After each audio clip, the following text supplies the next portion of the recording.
క్రైస్తలోడ్ December 27వ తేదీ 2023. ఈరోజు దేవుని వాక్యం. ఇదిగో నేను యుగ సమాప్తి వరకు సదాకాలము మీతో కూడా ఉన్నానని వారితో చెప్పెను. మత్తయి సువార్త 28వ అధ్యాయం 20వ వచనం.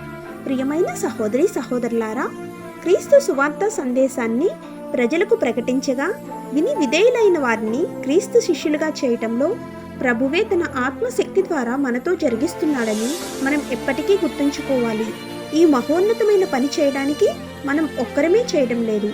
మనతో మన ప్రభువైన యేసుక్రీస్తు మన మార్గదర్శిగా ఉన్నాడు. ఆయన మనకు తగిన సమయంలో అవసరమయ్యే ఆత్మీయ జ్ఞానాన్ని, సామర్థ్యాన్ని అనుగ్రహిస్తూ మనం వేసే ప్రతి అడుగులో మన అనదీన అవసరాలను కూడా ఆయనే తీర్చుచున్నాడు.